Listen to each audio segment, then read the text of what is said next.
Yeah, it could honestly just be the difference between like you having to pay for college and you getting paid to go to college.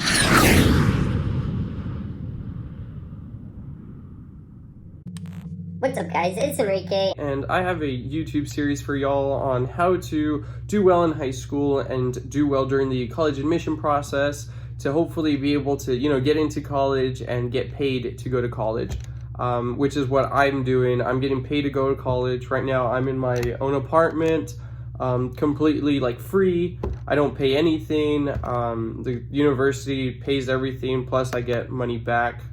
So I can spend, I can go to the malls, I can go to the movies, I can do whatever I want with that money. It's literally cash. So I'm just trying to get as many people to know the process, get as many tips and tricks out there, because I know, like for me, I'm a first generation student, so nobody in my family ever went to college, and I didn't really have anybody that I could go up to and ask, like, hey, like, okay, what about this and what about that? I was fortunate enough to go through a lot of like college prep programs and like summer programs and stuff like that. I went to a really good high school that taught us a lot about college, and so that kind of helped me be familiar with the college admission process. But I know a lot of students that don't have that, so I'm trying to bridge that gap and try to be a resource to anybody out there that wants to know how to do well in high school and how to do good on the college admission process and how to honestly get paid to go to school. So I'm just a regular, college student now. I'm recording this off of my iPhone and off of my AirPods, and I have my computer here just for notes. But honestly, like, I'm just a regular kid. So my first piece of advice on how to do good in high school is to take as many AP classes as your school offers. I was able to take 16 AP classes, and so that translated into a bunch of college credit at the University of Arizona where I go to school. So currently I'm a freshman, like this is my second semester technically, but because of college credits, I'm like a junior, because I came in with like 68 college credits. So for those of you guys that don't know, each semester in college is 15 credit hours, right? That's like the average. So 15 credits times 2, because there's 2 semesters in a year. So normally there's like 30 credit hours per year. So I came in with 68. So I technically came in as a junior with like 8 extra credit hours. And last semester I took 14. So it was kind of like a light, I was going through some stuff like personally with my family. So it was like kind of a light workload. It was only like 5 classes, but it was only like 14 credit hours. So now I have 14 plus 8 is 22. So right now I have like 82 credit hours. And so by the end of this semester, I'll have over 90, which would make me technically a senior. So technically I can graduate in like a year from now, but I'm not going to because I have really nice scholarships, and it's like, why would I want to get out in 2 years instead of 4? So yeah, take as many AP classes as you can and take the tests. So I know a lot of people just take the classes, but they don't take the tests. That is like the biggest waste of time. Because if you're going through all that struggle of taking the classes and taking, the tests inside of the classes, which are normally like tailored to AP tests, normally those like classes have, you guys know this, they have higher tests, like harder tests. And so it's all like an attempt to try to prepare you for the AP test.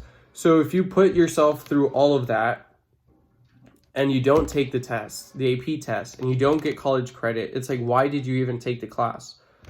So yeah, I saw a lot of students that went through the whole AP class, but didn't take the test. And I was like, guys, like, it's such a waste of time.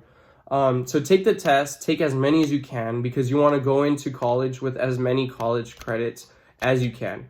If you go in there with 30 credits, boom, you're done with your first year, basically. If you go there with like 60 plus credits like me, then you're done with your first 2 years.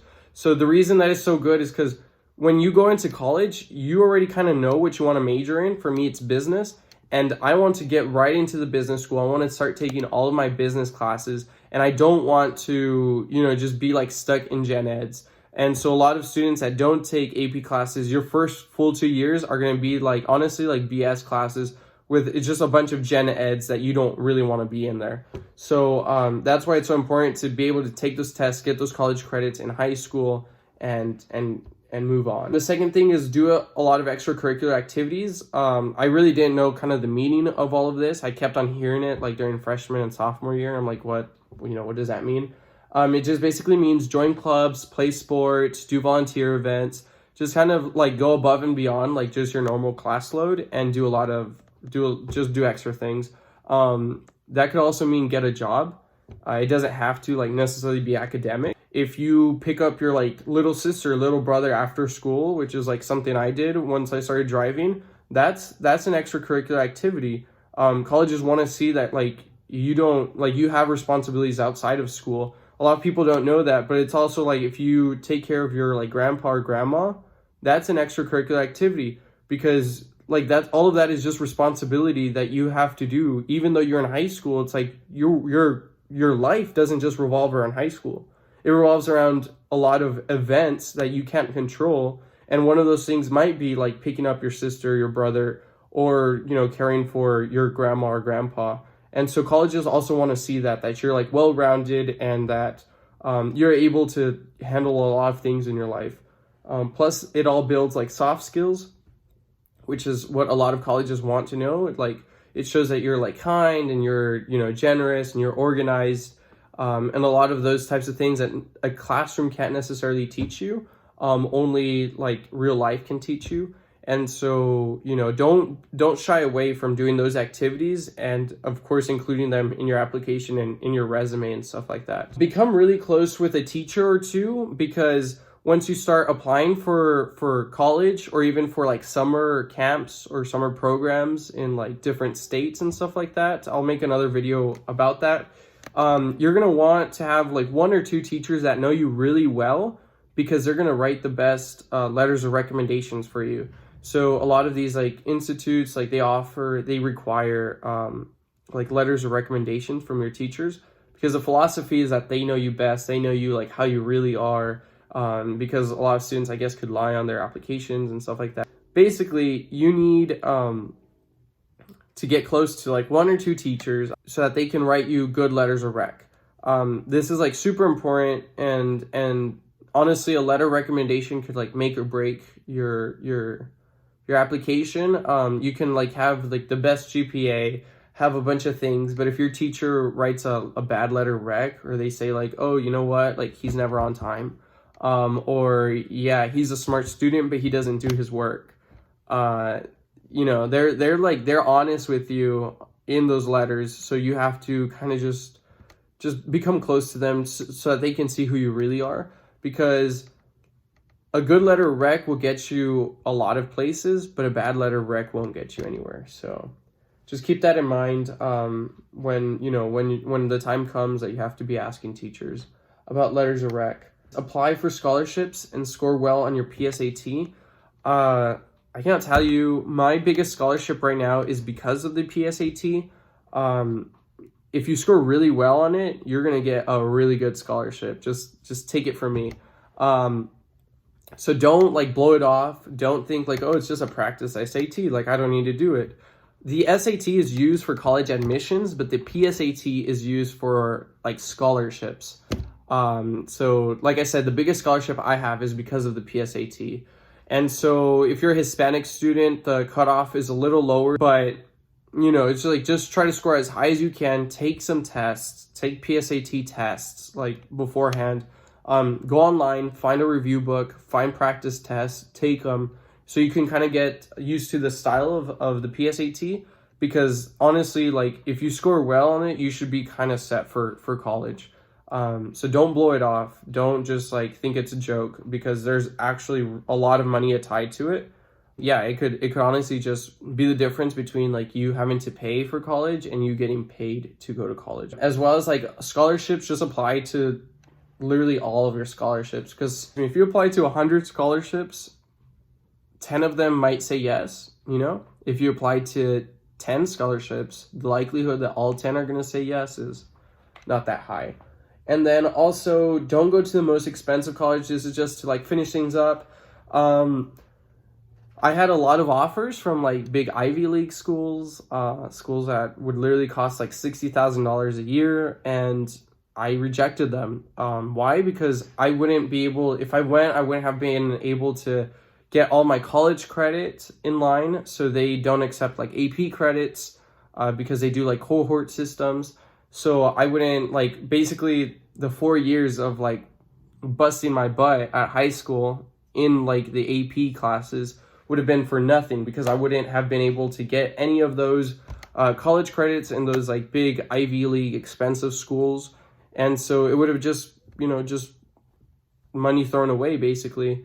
And also their scholarships, I mean, some of them are good, but it's like, even if you get your school paid for, there's a lot of like hidden fees or hidden costs that I call them, when you're going to like a school far away from home. So for instance, like I live in Arizona, right? If I went to an Ivy League school in New York, it's like, yeah, maybe the whole school would have been like paid for. Maybe my whole college like thing would have been paid for. But it's like, what happens when I want to go out with friends? What happens when I want to come home? What happens with one of my relatives gets sick and I want to, fly back to Arizona?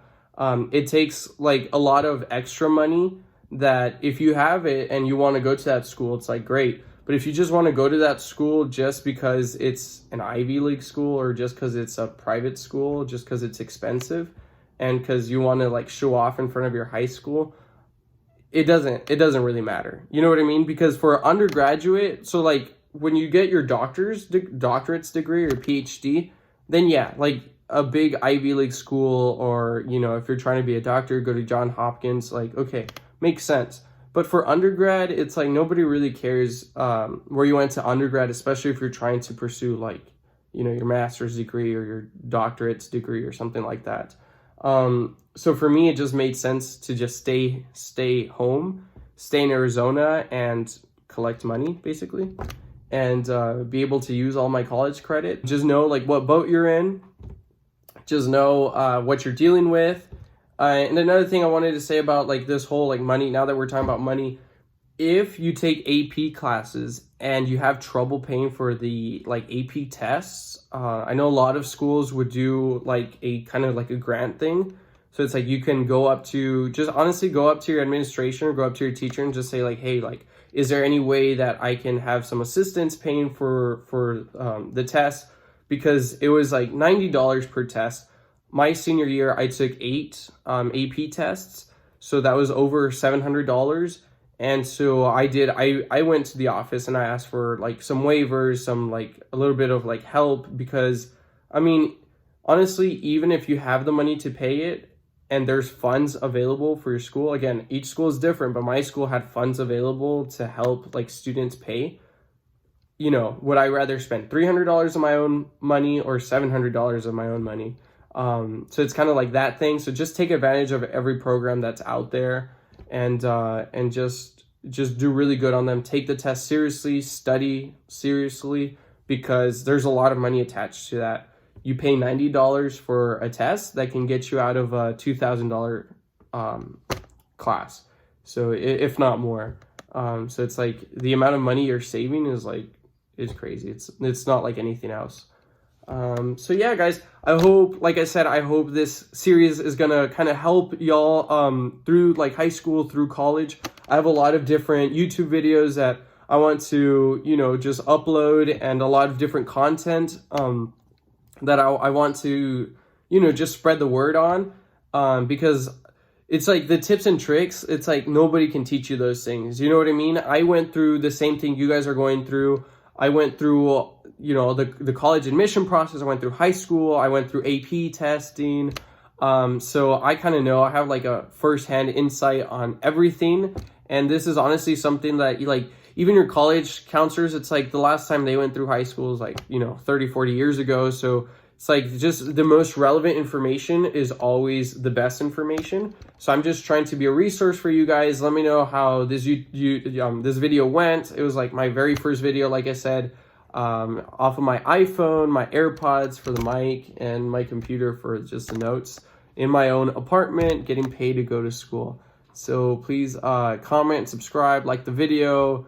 Yeah, let's just help the YouTube algorithm out. So thank you guys. See you later.